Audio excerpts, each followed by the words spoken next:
A robotic lawnmower, no matter how good, is unfortunately disqualified for many without precise obstacle detection. If you want to get the best in this regard, you should definitely take a closer look at the newest Worx Landroid Vision. In my experience, this lawn robot is one of the best on the market when it comes to obstacle detection. But how well does the lawn robot actually perform in practice, and what obstacles does it really detect? I want to critically examine this together with you in today's video, so let's start right after the intro. If you haven't done so yet, quickly subscribe to this channel and activate the bell so you won't miss any future videos. You can find the current prices of the robots to support this channel in the video description below. Thank you very much for your support, and now let's get started.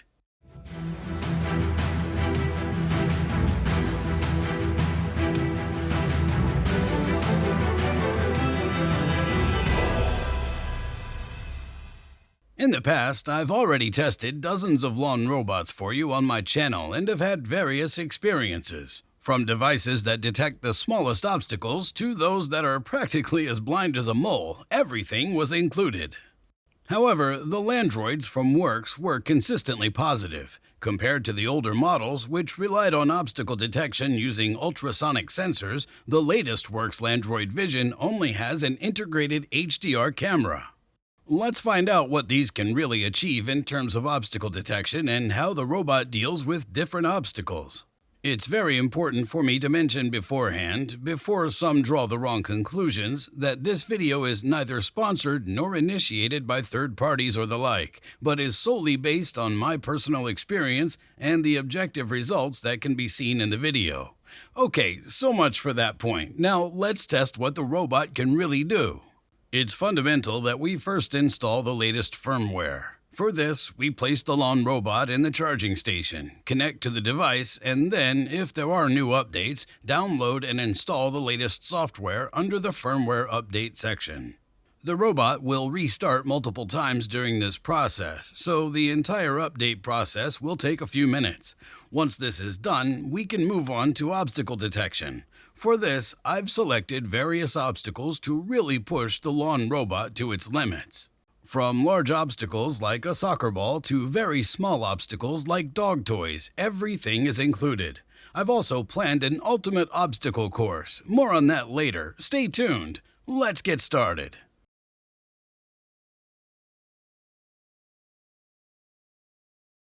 Let's start with the largest obstacles in descending order. Beginning with the medium-sized watering can, I didn't notice any difficulties. It was safely detected and avoided from all sides, which is to be expected.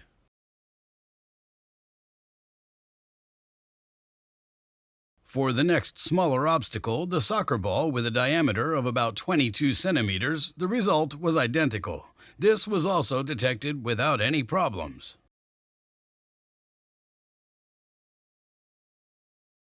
The next obstacle was slightly smaller, a flower pot or vase with just a 9 centimeter diameter. The lawn robot reacted quite unimpressed when it encountered the object, so even small plants and flower pots on the lawn are no longer a concern.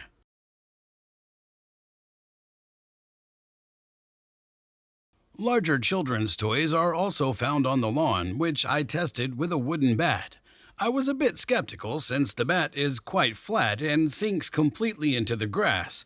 Nevertheless, as you can see in the video, the robot had no problem with it and skillfully avoided the obstacle.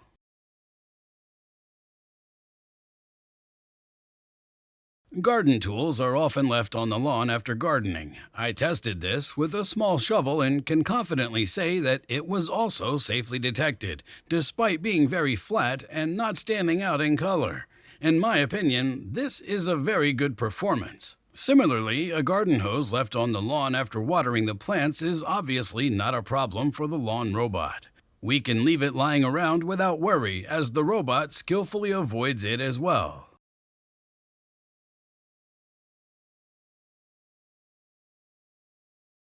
For dog owners, there are often dog toys left on the lawn. I tested this with a small ball with a diameter of just 5 centimeters and can say that it was also safely detected. Not bad.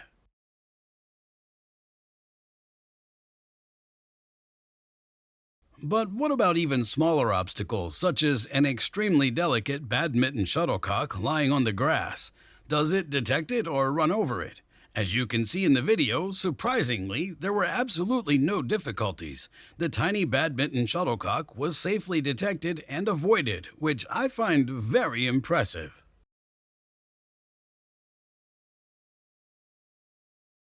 Lastly, the most important test, the hedgehog or small animal test. For this, I had the Landroid approach different hedgehogs and hoped that it would detect them as well. The problem is that these animals are not really large and also not very easy to see in terms of color compared to, for example, the orange ball as a dog toy.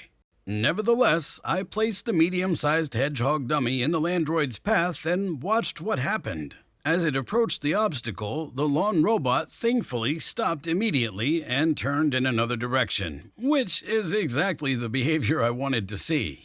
I also got these two mini hedgehog models, which are barely the size of mice. Admittedly, at this point I had serious doubts about whether it would detect them or not. The result, however, is simply impressive. Even these tiny obstacles were detected by the lawn robot and safely avoided, which in my eyes definitely makes it an extremely safe robot.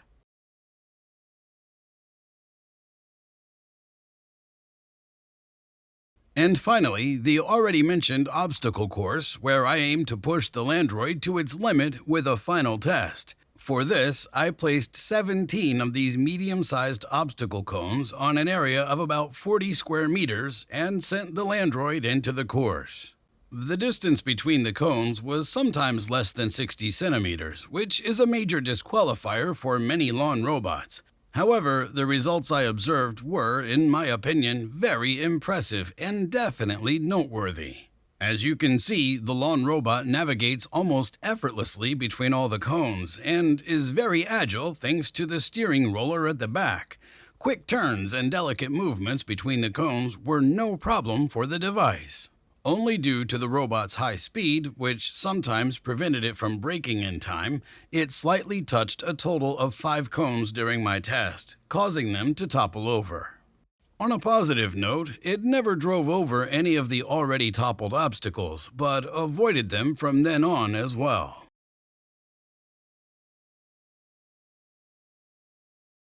Overall, I must say the Worx Landroid Vision truly impressed me in terms of obstacle detection. Both large and extremely small obstacles are reliably detected by the device, so you don't have to worry about it accidentally damaging items or injuring animals. The excellent obstacle detection on one hand can also bring certain disadvantages on the other.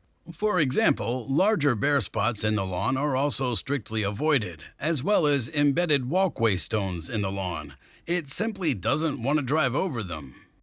Likewise, the extremely precise obstacle detection is only guaranteed in daylight, as the camera simply cannot see anything otherwise. This means that I would send the robot back to the charging station at dusk and restart it the next morning, which we can easily set using a schedule. So, if extremely precise obstacle detection is very important to you and your garden is suitable for a robot that works exclusively with a camera, the Worx Landroid Vision is, in my opinion, a very good choice. Whether the robot is right for your garden, what to consider when choosing one, and which lawn robots I can otherwise highly recommend, I've already explained in detail in other videos. You can find these videos now in the info card on the top right or on my channel. So all good. I hope you enjoyed the video, and if so, please give it a thumbs up to help out my channel. If you haven't done so yet, subscribe to the channel for free and activate the bell so you don't miss any future videos. You can find the current prices of the devices to support this channel in the video description below. Thank you very much for your support, and with that, stay healthy, take care, and see you next time. Goodbye.